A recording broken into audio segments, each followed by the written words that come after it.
Sexuality is an extraordinarily important driving force in man.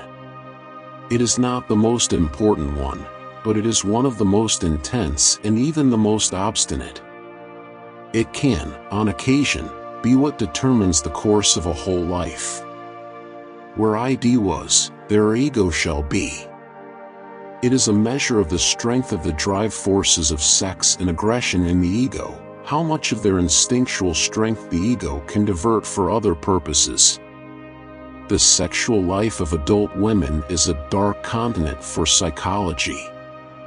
Sexual repression leads to neurosis. Its prevention is the task of education. Infantile sexuality is the basis of adult sexual life. Sexual instincts are not simply aimed at procreation but play a significant role in shaping our emotional and psychological development. Sexual satisfaction is one of the key factors contributing to overall mental well-being. The study of sexuality is the key to understanding the complexities of human behavior. Every normal person, in fact, is only normal on the average. His ego approximates to that of the psychotic in some part or other and to a greater or lesser extent. The great question that has never been answered and which I have not yet been able to answer, despite my 30 years of research into the feminine soul, is what does a woman want? Sexual love is undoubtedly one of the chief things in life, and the union of mental and bodily satisfaction in the enjoyment of love is one of its culminating peaks. The tendency to aggression is an innate, independent, instinctual disposition in man. It constitutes the powerful obstacle to culture. The behavior of a human being in sexual matters is often a prototype for the whole of his other modes of reaction in life. The sexual drive is not something which can be given up, it is a demand of nature which is not to be put aside.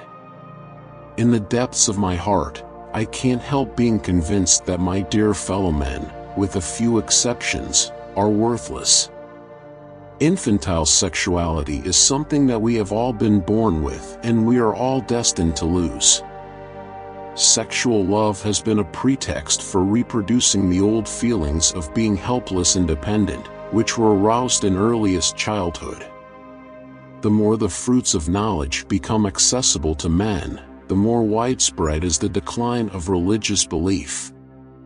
Wherever the sexual life is repressed, it appears in a disguised form and threatens to shatter the social order. In psychoanalysis, it is the task of the analyst to keep sexual enlightenment and sexual education distinct from one another. Psychoanalysis, as is well known, has sprung from the soil of the great cultural achievements of the 19th century, and it remains the child of its parents. Anatomy is destiny in the last resort. The act of birth is the first experience of anxiety, and thus the source and prototype of the affect of anxiety. Delusions commend themselves to us because they save us pain and allow us to enjoy pleasure instead. We must therefore accept it without complaint when they sometimes collide with a bit of reality against which they are dashed to pieces. The voice of the intellect is a soft one, but it does not rest until it has gained a hearing. The sexual instinct is something primary and elementary. Its channels are furnished by nature, the same as the organs of digestion. Love and work are the cornerstones of our humanness. Where love rules, there is no will to power, and where power predominates, love is lacking. Most people do not really want freedom because freedom involves responsibility, and most people are frightened of responsibility. The first requisite of civilization is that of justice, that is, the assurance that a law once made will not be altered without reason. A man who has been the indisputable favorite of his mother keeps for life the feeling of a conqueror.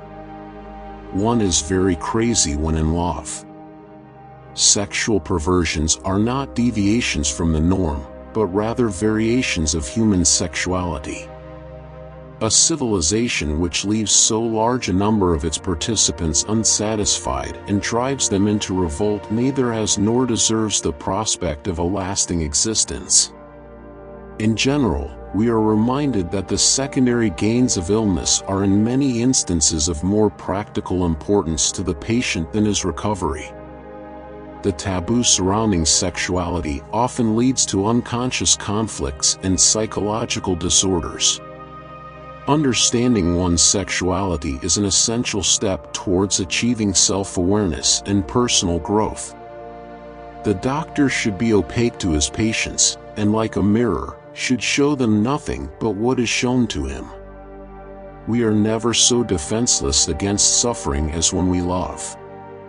In the depths of my heart, I can't help being convinced that my dear fellow men, with a few exceptions, are worthless. Men are more moral than they think and far more immoral than they can imagine. Unexpressed emotions will never die. They are buried alive and will come forth later in uglier ways. Sexual desires and fantasies reveal important insights into our deepest desires and fears. The liberty of the individual is no gift of civilization. It was greatest before there was any civilization. The ego is not master in its own house.